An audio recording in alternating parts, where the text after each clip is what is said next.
You are not bound to what he broke free from Romans chapter 6:9.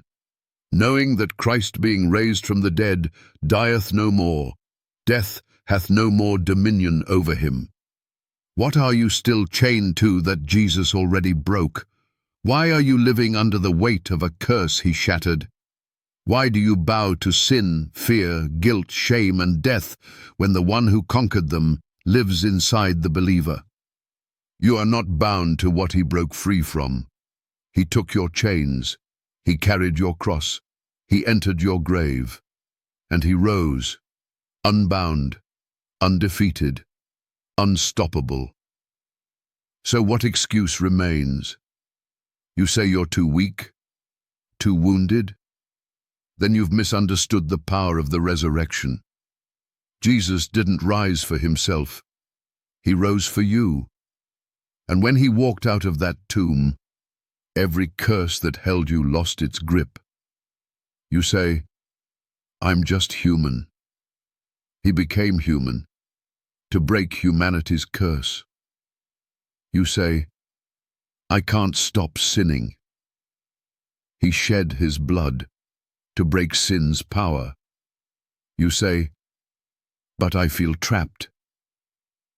Then, you don't know the one who escaped the tomb with no key. Pastors who reduce the cross to poetry, where is your power? Imams who say Jesus didn't die, why does the grave say otherwise? Priests who keep people bound to rituals, can your ceremonies raise the dead? Skeptics, answer this. If Christ is still dead, why are millions delivered by him today? If he's just a man, why did death lose its dominion the moment he rose? If the cross failed, why are the chains still breaking in his name? Because Jesus didn't partially win, he completely triumphed. He didn't leave behind a symbolic gospel. He delivered a finished work. He broke every yoke, every shackle, every verdict that stood against you. And now you are not bound to what he broke free from. You don't owe sin anything. The debt is paid. You don't belong to the grave. The stone is rolled away. You don't serve fear. Perfect love already cast it out. So why do you still live like a prisoner? The door is open, the chains are broken, and the King who unlocked them is calling you forward. Stop bowing to what Jesus crushed. Stop mourning what he buried. Stop clinging to what he overcame. When Jesus said, "It is finished," hell heard its sentence. When he rose again, every demonic power knew their dominion was broken. Death didn't release him voluntarily, it was overruled. And the same authority that broke him free now lives in every believer who truly surrenders. So what's your excuse? You can't plead powerlessness when resurrection lives inside you. You can't plead ignorance when truth is screaming from the empty tomb. You can't claim defeat when the victor already handed you his victory. You say, but I feel stuck.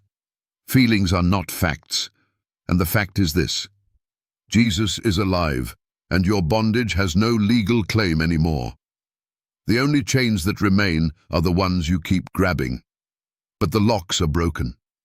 The authority has shifted. The sentence is reversed. You are not bound to addiction. You are not bound to your past. You are not bound to religion. You are not bound to culture. You are not bound to the sin that he crushed underfoot. You are not bound to death because he already walked through it and came out holding the keys. And if you believe in him, his freedom becomes your inheritance. So stop living like the tomb is still sealed. Stop praying like the cross wasn't enough. Stop acting like you're still a slave when the chains have already been shattered. Jesus broke free, and if he broke it, you don't have to wear it. You are not bound to what he broke free from. Prove me wrong.